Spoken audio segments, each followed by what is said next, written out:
عنا سيئاتنا وتوفنا مع الأبرار.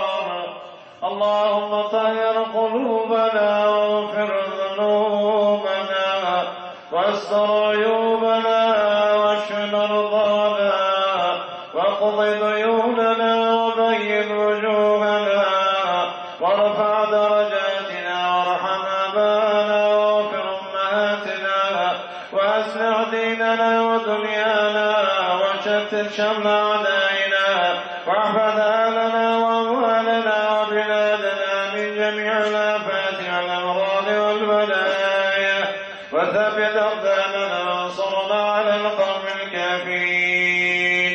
ربنا لا تزغ قلوبنا بعد إذ هديتنا وهب لنا من لدنك رحمة إنك أنت الوهاب.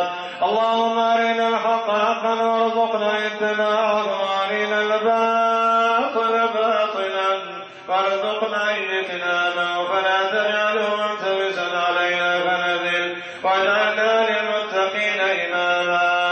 اللهم يا محول الحال والأحوال حول حالنا وحال جميع المسلمين إلى حسن الحال. يا شفيع المذنبين باركنا بردرات البارب پشتودتا وردم. يا شفيع المذنبين باركنا وردم بردرات البارب پشتودتا وردم. چشم رحمت برکشا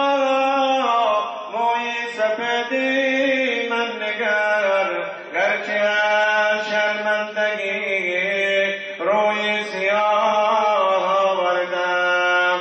آن نمیگویم که بودم سالها در راه تو، آن نمیگویم که بودم سالها در راه تو. هستم آن گمراهی که اکنون رو برا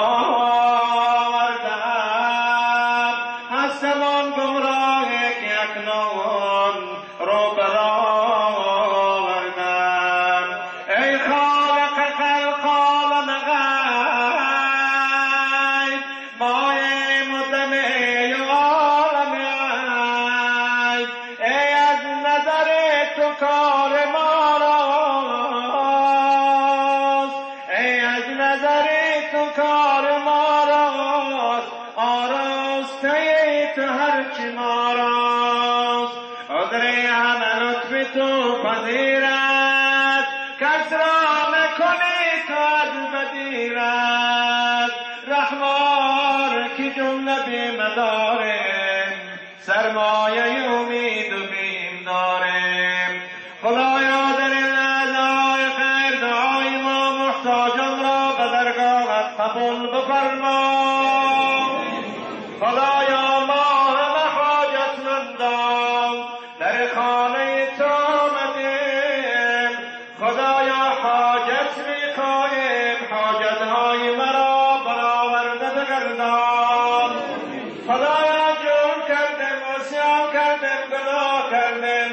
خدایا نمک خوردیم، نمکدان شکستیم. خدایا روز قیامت که امت اولین و آخرین جمع می‌آید، همه پیامبران و شهدا و اولیا و برمندان درگاهت، شب زنده دارانت، شهیدانت، خصوصا بالخصوص پیامبری آخر زمانت ما را به این نامه اعمالمان شرمنده و سیاه مگردان. خدایا قلبم بر روی گناهان ما بکش. خدایا روز قیامت ما را در سایه عرشت جای بده. خدایا آخرین کلام ما را کلمه لا اله الا الله محمد رسول الله بگردان.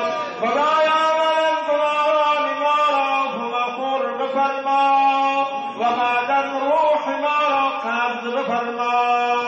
خدایا هر کی اگر بیمار شفا عطا بفرما خدایا هر که گمراه دارد هدایت بفرما هر که مسافر دارد صحت و سلامتش برسان خدایا هر که فرزند میخواهد فرزند صالحش نصیب بفرما خدایا هر که قرض دارد قرضش را برابر بگردان خدایا هر که هر حاجتی دارد حاجتش را برابر بگردان ببخش مجرم ترینی مجلسم را نکن منظور جرمی بشکم را ببخش مجرم ترینی مجلسم را نکن منظور جرمی بشکم را صلی الله تعالی علی سیدنا و نبینا و حبیبنا و شفیعنا و مولانا محمد و آله و اصحابه